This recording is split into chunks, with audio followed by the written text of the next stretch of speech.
오늘의 말씀입니다. 다윗이 다시 이스라엘에서 정병 3만 명을 징집하여서 그들을 모두 이끌고 유다의 바알라로 올라갔다. 거기에서 하나님의 궤를 옮겨올 생각이었다. 그 궤는 그룹들 위에 앉아 계신 만군의 주님의 이름으로 부르는 궤였다. 그들이 언덕 위에 있는 아비나답의 집에서 하나님의 궤를 꺼내서 새 수레에 싣고 나올 때에 아비나답의 두 아들 우사와 아이오가 그 새 수레를 몰았다.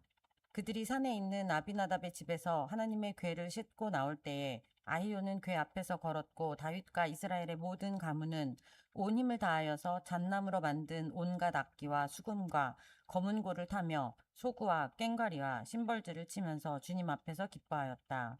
그들이 나곤의 타작마당에 이르렀을 때에 소들이 뛰어서 궤가 떨어지려고 하였으므로 우사가 손을 내밀어 하나님의 궤를 꼭 붙들었는데 주 하나님이 우사에게 진노하셔서 거기에서 그를 치시니 그가 거기 하나님의 궤 곁에서 죽었다. 주님께서 그렇게 급격히 우사를 벌하셨으므로 다윗이 화를 내었다. 그래서 그곳 이름을 오늘날까지 베레스 우사라고 한다. 아멘.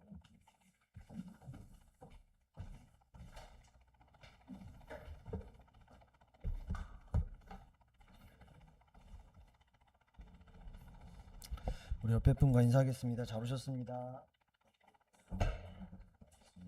반갑습니다.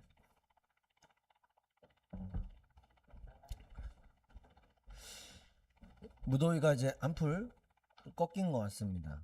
그래도 아직도 많이 더운데 이런 때 감기 조심하시고 건강 잘 유의하셨으면 좋겠습니다.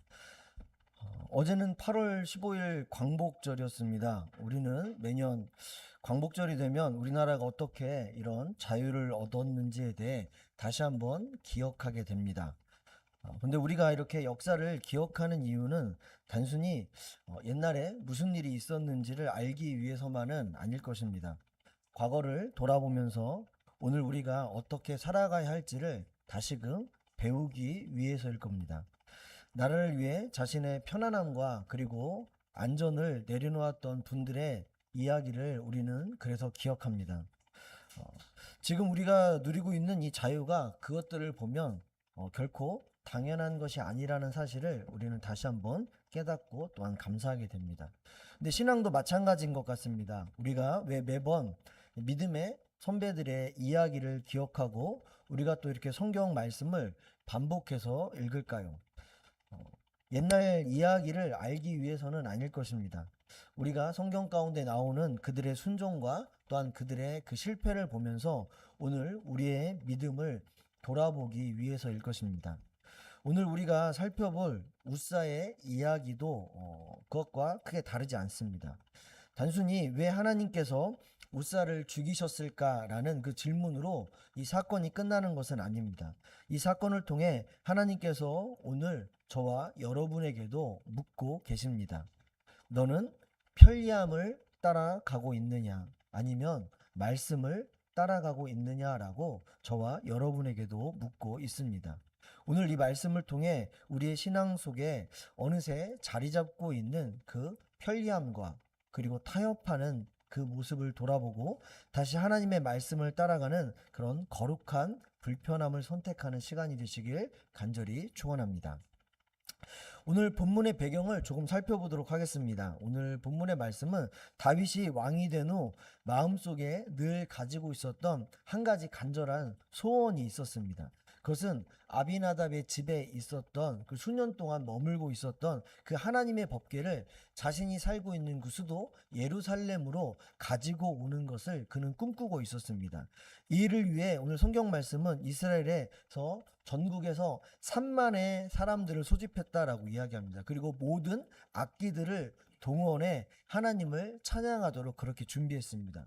그러니까 온 나라가 축제 분위기였습니다. 그의 목적도 참 좋았고 의도도 거룩하고 아름다웠습니다.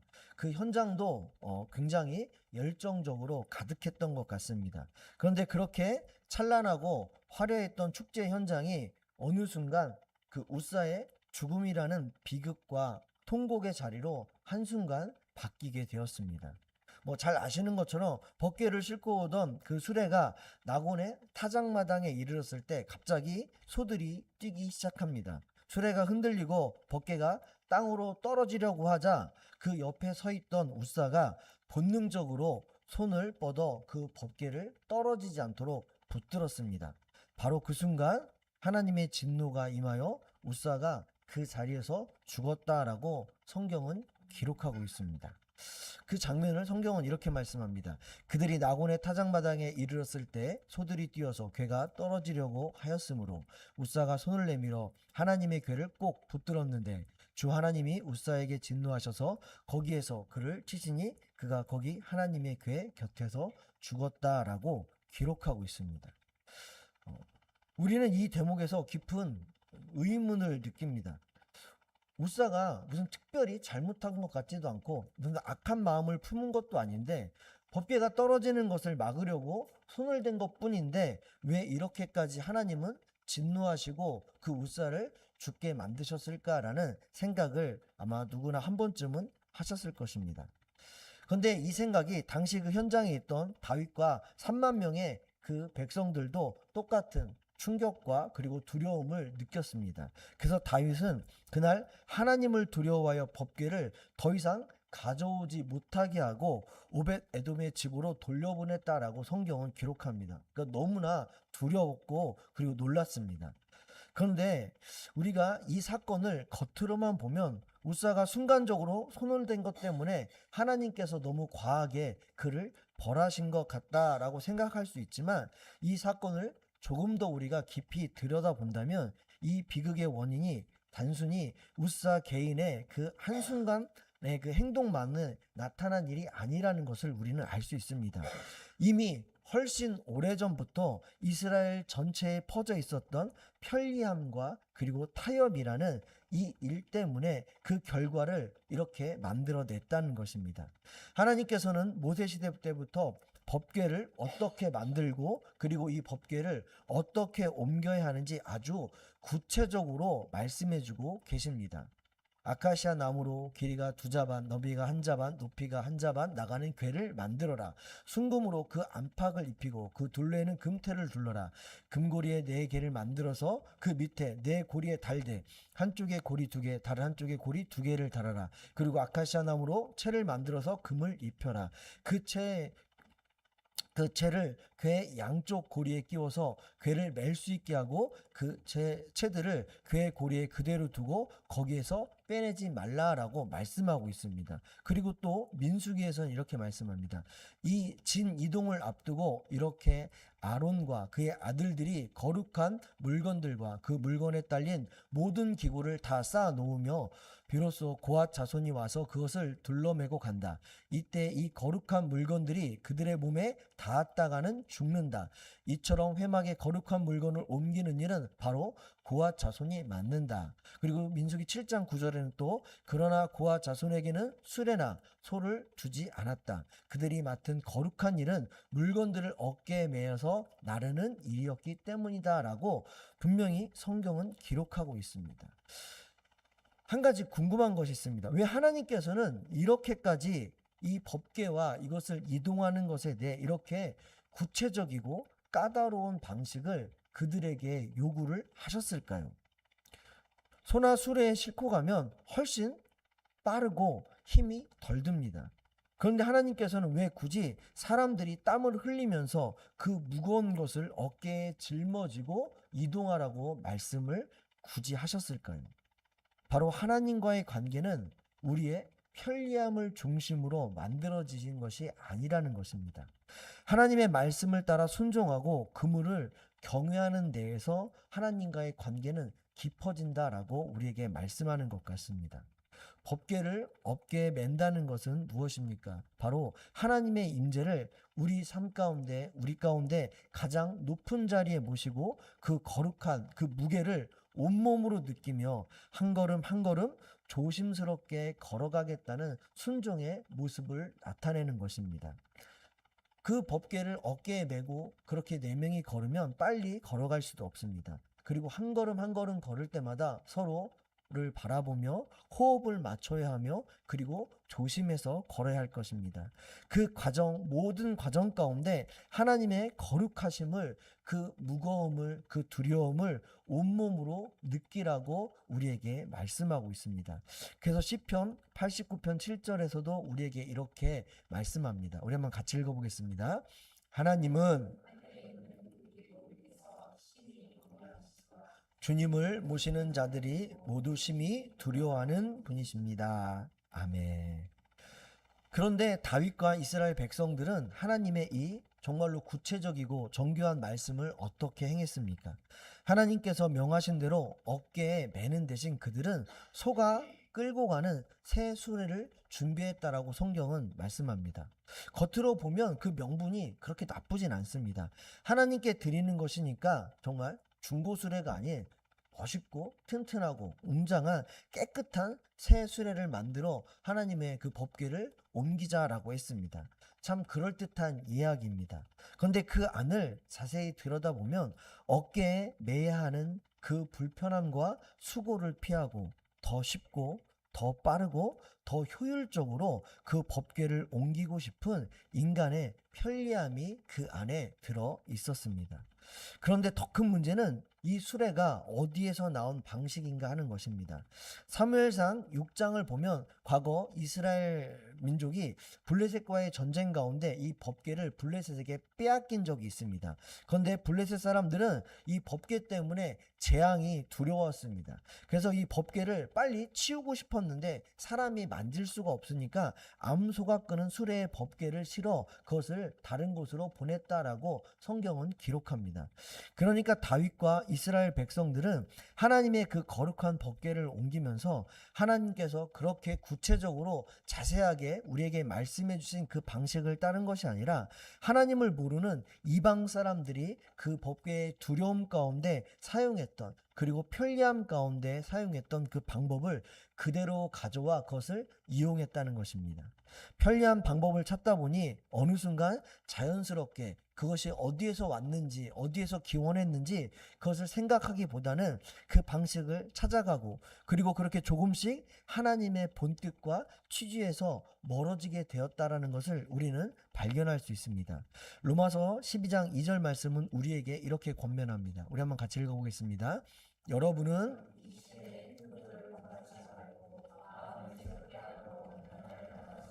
하나님의 선하시고 기뻐하시고 완전하신 뜻이 무엇인지를 분별하도록 하십시오. 아멘.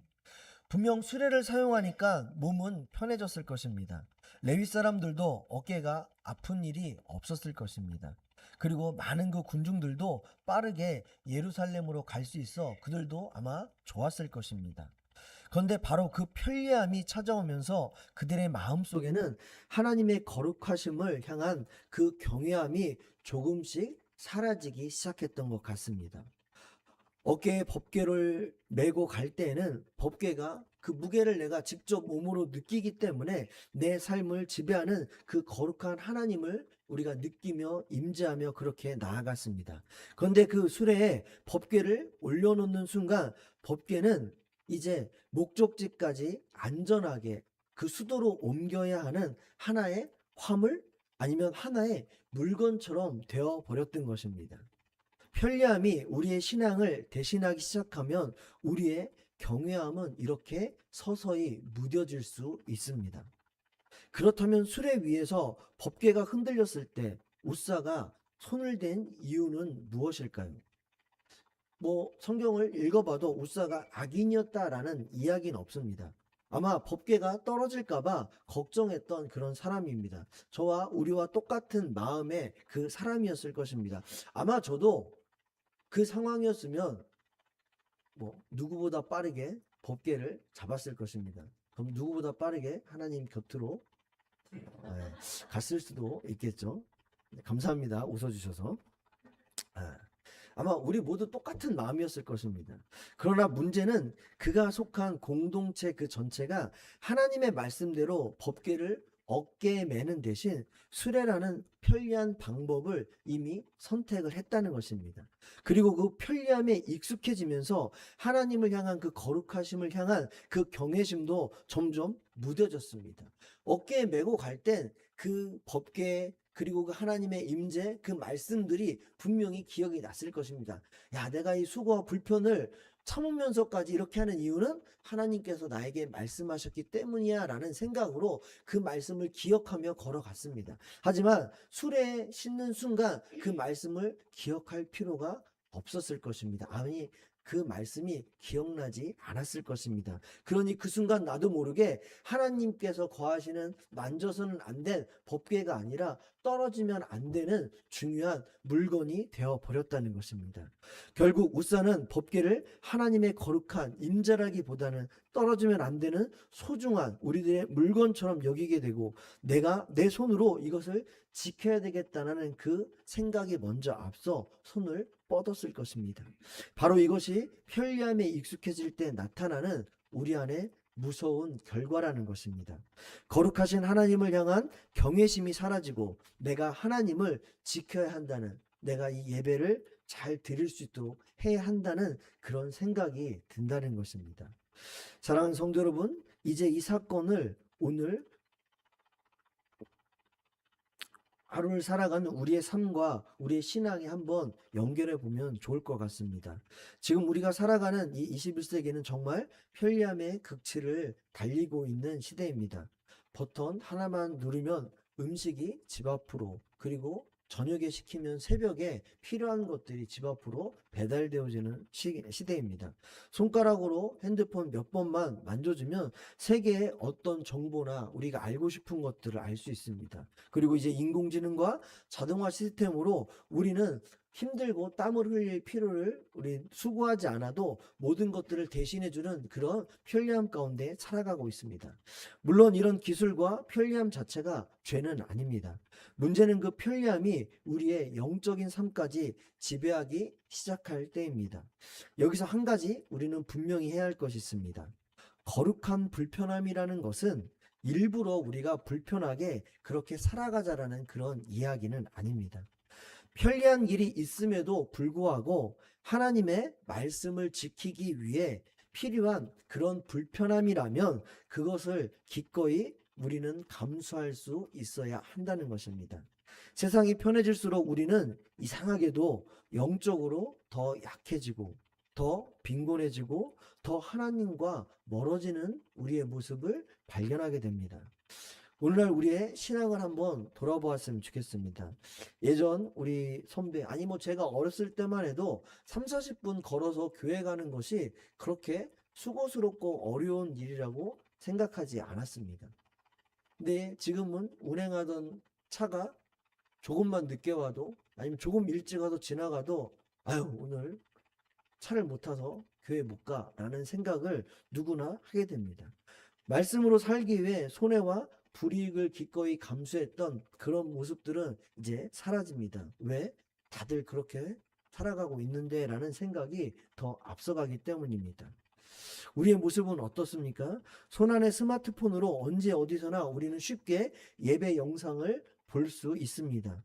성경 앱을 열면 원하는 성경 구절을 정말 1초 만에 찾을 수가 있습니다.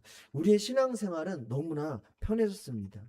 그런데 그 편리함 속에서 우리가 혹시 잃어가고 있는 것은 없습니까? 성경이 말하는 골방에 들어가 깊이 하나님을 만나는 기도 시간이 이상하게 예전보다 점점 줄어들고 있습니다. 말씀 한 구절을 오래 붙들고 묵상하며 그것을 생각하며 그렇게 나아가는 인내하는 마음도 점점 잃어가고 있습니다. 스마트폰을 사용하는 것이 그렇다고 해서 죄가 된다는 것은 아닙니다. 저도 너무나 잘 사용하고 있습니다. 그렇다고 해서 성경 앱을 사용한다는 것이 잘못됐다는 이야기도 아닙니다. 그런 기술을 사용하는 것은 전혀 문제될 것이 없습니다. 정말 문제는 그 편리함 때문에 우리가 기도를, 그리고 그 편리함 때문에 우리가 말씀을 묵상하는 시간이, 또한 그 편리함 때문에 우리가 예배와 섬김을 포기하고 그 시간이 점점 줄어들고 있다면 그것이 우리 안에 큰 문제라는 것입니다. 그런데 솔직히 저도 그렇습니다. 설교가 조금만 길어지면 저부터도 집중력이 흐트러질 때가 있습니다. 예전에 예배 드릴 때 1시간 이상 예배 드리는 것이 당연하다고 생각했지만 이제는 1시간을 넘어가면 뭔가 잘못하는 벌써 이런 소리가 들리는데 뭐 저도 그렇습니다. 교회 봉사가 힘들어지면 저도 먼저 피하고 외면하고 싶은 마음이 듭니다. 신앙 때문에 조금만 손해를 봐야 할 일이 생기면 그 일 가운데 예전과는 다르게 조금 쉽게 타협하고 싶어집니다. 이 모든 것들이 우리의 연약함일 것입니다. 그 연약함을 그냥 두면 어느새 우리는 십자가를 지는 그 수고를 우리도 거부하게 될 수 있다는 것입니다. 그렇기 때문에 신앙에는 때로는 우리에게 불편함이 필요할 것입니다. 그렇다면 우리에게 필요한 것은 무엇일까요? 편리함을 무조건 버리라는 것이 아닙니다. 편리함보다는 정말 우리에게 필요한 것은 하나님의 뜻을 그 편리함보다 더 먼저 생각하고 앞세울 수 있어야 한다는 것입니다. 때론 편리한 길을 내려놓고 말씀을 따라 조금 불편한 길을 선택할 수 있어야 한다는 것입니다. 그래서 마태복음 16장 24절은 우리에게 이렇게 말씀합니다. 우리 한번 같이 읽어보겠습니다. 그때 예수께서는 누구든지 나를 따라오려거든 자기를 부인하고 제 십자가를 지고 나를 따라오너라. 아멘. 신앙은 결국 내가 원하는 편한 길을 선택하는 것이 아니라 하나님이 원하시는 길을 선택하는 것이라는 것입니다. 때로는 그 길에 십자가의 수고가 있고 불편함이 따라오더라도 우리는 그 길을 선택해야 한다는 것입니다. 그렇다면 하나님께서는 왜 출애굽기에서 그렇게 까다롭고 세밀하게 법궤를 만드는 과정과 이동하는 방법을 우리에게 설명해 주셨을까요? 그것은 바로 우리의 신앙이 내 편의, 내 기분, 세상의 효율, 내 기준이 아니라 그것으로 조작할 수 있는 것이 아니라 바로 하나님께서 말씀하시는 대로 나아가는 것이 신앙이라는 것을 우리에게 알려주시기 위함일 것입니다. 하나님은 우리가 편의를 쫓는 그런 세상을 살아가는 소비자가 아니라 순종을 드리는 예배자가 되기를 원하신다는 것입니다. 하나님이 원하시는 것은 그 일은 속도나 결과만이 아닙니다. 바로 하나님을 향한 우리가 나아가는 그 방향, 그리고 하나님을 바라보는 우리의 그 경외함이라는 것입니다. 교회에서도 마찬가지입니다. 교회를 다니면서 하나님께 예배하기보다는 교회에서 내가 무엇을 받을 수 있는지를 먼저 생각할 때가 있습니다. 교회를 섬기며 우리가 예배 가운데 나아가기보다는 교회가 나에게 어떤 서비스를, 편의를 제공해 주는가라고 바라보는 시선들도 있습니다. 그런데 하나님께서는 앞서 말씀드렸던 것처럼 우리를 편리함을 제공받는 소비자로 지금 이 자리에 부르지 않으셨습니다. 바로 하나님께 순종하며 말씀 가운데 나아가는 예배자로 저와 여러분을 불러주셨다는 것입니다. 사무엘상 15절 22절 말씀입니다. 사무엘이 나무랐다. 주님께서 어느 것을 더 좋아하시겠습니까? 주님의 말씀에 순종하는 것이겠습니까? 아니면 번제나 화목제를 드리는 것이겠습니까? 잘 들으십시오. 순종이 제사보다 낫고 말씀을 따르는 것이 순양의 기름보다 낫습니다. 아멘. 우사의 비극이 우리에게 주는 경고가 바로 이것입니다. 인간의 편리함과 좋은 의도가 하나님의 그 거룩한 말씀을 분명히 대신할 수는 없다는 것입니다. 아무리 좋은 의도였다라고 하더라도 하나님의 말씀에서 그 성경에서 벗어난다면 인간의 열심은 결국 하나님을 아프시게 하고 그 공동체를 시험에 들 수 있게 할 수 있다는 것입니다. 그런데 감사하게도 성경은 우사의 죽음이라는 비극에서 끝나지 않았습니다. 사무엘하 6장 후반부와 역대상 15장을 보면 다윗은 오벳 에돔의 집에 복이 임했다는 소식을 듣고 자신이 무엇을 잘못했는지를 깨닫게 됩니다. 그리고 역대상 15장 13절과 15절 말씀에 이렇게 기록합니다. 우리 한번 같이 읽어보겠습니다. 지난번에는 여러분이 매지 않았으므로 주 우리 하나님께서 우리를 치셨습니다. 우리가 그분께 규례대로 하지 않아서 그렇게 된 것입니다. 그러자 제사장들과 레위 사람들이 주 이스라엘의 하나님의 궤를 옮겨오려고 스스로를 성결하게 하였다. 레위 자손은 모세가 명령한 하나님의 말씀대로 하나님의 궤를 채 꿰어 그들의 어깨에 메었다. 아멘. 다윗은 비로소 깨달았습니다. 수레라는 이방의 그 편리함을 이제 내려놓고 하나님의 말씀이라는 때로는 불편하지만 그 원리대로 돌아가야 한다는 것을 깨달았습니다. 그래서 다윗은 레위 사람들에게 거룩하게 하고 하나님의 말씀대로 채를 꿰라고 이야기했습니다. 그리고 레위 사람들에게 다시 그 법궤를 어깨에 매게 했습니다. 이번에는 달랐습니다. 어깨에 메고 가는 길은 분명히 수레에 싣고 가는 그때보다 느렸습니다. 그리고 어깨는 아프고 땀이 나고 힘이 들었습니다. 하지만 그 거룩한 불편함을 선택했을 때 비로소 우사의 비극이 멈췄습니다. 예루살렘 온 거리에는 하나님을 진정으로 기쁨과 축복의 찬양이 울려 퍼지게 되었습니다. 사랑하는 성도 여러분, 오늘 하나님께서는 우리에게도 이러한 그 결단을 요구하고 계십니다. 여러분은 지금 여러분의 신앙과 삶을 어떤 수레 위에 얹어 갖고 계십니까? 혹시 좋은 게 좋은 거지? 남들도 다 이렇게 하는데, 야, 바쁜 세상에서 예배나 기도도 우리가 효율적으로 해야 되지 라고 생각하진 않으십니까? 세상의 편리함과 타협이라는 수레 위에 하나님의 말씀을 우리도 지금 올려놓고 있지 않습니까? 내가 편한 대로 하나님을 섬기려고 했던 그 게으름과 불경건함을 이 시간 하나님 앞에 솔직히 내려놓았으면 좋겠습니다. 그리고 이제는 세상이 제공하는 그 편리함의 수레도 내려놓으십시오. 마태복음 7장 13절과 14절은 이렇게 말씀합니다. 좁은 문으로 들어가라. 멸망으로 이끄는 문은 넓고 그 길이 널찍하여서 그리로 들어가는 사람이 많다. 생명으로 이끄는 문은 너무나도 좁고 그 길이 비좁아서 그것을 찾는 사람이 적다. 아멘. 하나님의 말씀이라는 채를 다시 꿰어 나의 어깨에 짊어지는 그 불편함을 선택하십시오. 주일에 예배의 자리에 나와 땀 흘려 하나님을 섬기는 그 불편함, 바쁜 일상생활 속에서도 시간을 떼어 무릎을 꿇고 기도하는 불편함, 세상이 다 빠르고 편한 길을 갈 때 말씀의 원칙을 지키느라 조금 느리고 손해를 보는 그런 불편함을 말입니다. 성도 여러분, 바로 그 거룩한 불편함이 이곳에 하나님의 임재가 있습니다. 그곳에 하나님의 거룩한 능력이 나타날 것입니다. 오늘 예배하는 사랑하는 성도님들의 삶 가운데 내 편의를 내려놓고 하나님의 뜻을 가장 먼저 구하는 거룩한 결단이 일어나기를 축원합니다. 그리하여 타협의 수레를 벗어버리고 주님의 십자가 멍에를 기꺼이 어깨에 메고 나아가길 부탁드립니다. 그렇게 살아갈 때 여러분의 가정과 그리고 우리 교회가 하나님의 거룩한 복과 그 임재로 가득 차게 되기를 주님의 이름으로 간절히 축복합니다. 기도하겠습니다.